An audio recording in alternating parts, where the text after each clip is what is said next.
बिजली मजीद ₹3.53 फी यूनिट महंगी होने के इम्कान। CPA ने अक्टूबर के माहाना फ्यूल एडजस्टमेंट कीमत में इजाफा मांग लिया। नेपरा 29 नवंबर को समाप्त करेगा। इजाफे की सूरत में बिजली सार्फिन पर तकरीबन 40 अरब रुपए का बोझ पड़ेगा। बिजली की कीमत में इजाफे का इतलाक के इलेक्ट्रिक सार्फिन पर नहीं होगा।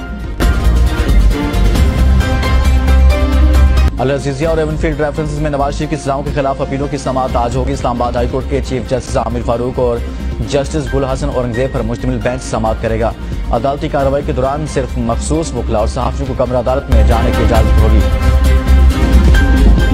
टाइफर केस में चेयरमैन PTI के जेल ट्रायल के खिलाफ इंट्रा कोर्ट अपील पर समाअत आज दोबारा होगी। गुज़िश्ता समाअत पर इस्लामाबाद हाईकोर्ट ने ट्रायल कोर्ट की कार्रवाई रोकने के हुक्म में एक दिन की तोसीह की थी।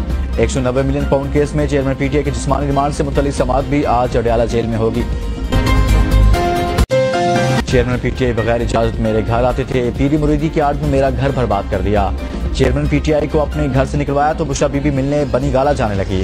बुशरा बीबी के साबिक शोहर खावर मानिका ने नया पंडोरा बॉक्स खोल दिया। कहा बुशरा बीबी को 14 नवंबर 2017 को तलाक दी थी। फरहद शहजादी ने फोन करके तलाक की तारीख बदलने का कहा। मुझे कहा क्या मुरीद ने वज़ीर आज़म बनना है, खामोश रहें। क्या कभी पीर और मुरीद का निकाह हो सकता है? मुफ्ती सईद ने दुरुस्त कहा कि इद्दत के दौरान निकाह गलत है।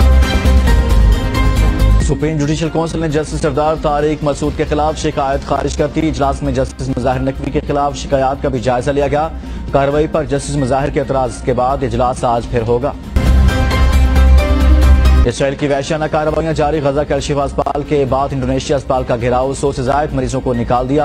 अस्पताल पर इसराइली हमले में 12 फलस्तीनी शहीद हुए थे। तर्जुमान अल-कसाम ब्रिगेड अबू उबैदा का इसराइल के 7 टैंक और गाड़ियां तबाह करने का दावा। मुजाहिदीन से झड़पों में मजीद 3 इसराइली फौजी हलाक हो गए। अमरीकी सदर जो बाइडन कहते हैं गजा में यरगमालियों की रिहाई का मुआहदा करीब है। तर्जुमान व्हाइट हाउस के मुताबिक इसराइल और हमास के दरमियान मुज़ाकरात आखिरी मरहले में हैं और हम मुआहदे के लिए पुरुम्मीद हैं। मुल्तान के इलाके शेरशाह रोड पुल के करीब कमरे की छत गिरने से 2 बच्चे जाँ बाग। रेस्क्यू एहलकारों ने मलबे तले दबे 5 अफराद को जिंदा निकाल लिया। शदीद जख्मी अफराद को तिब्बी इमदाद के लिए निश्तर अस्पताल मुंतकिल कर दिया गया।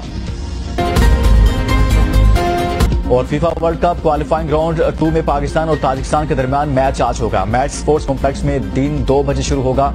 पाकिस्तान को ग्रुप G के पहले मैच में सऊदी अरब से 4-0 से शिकस्त का सामना करना पड़ा था।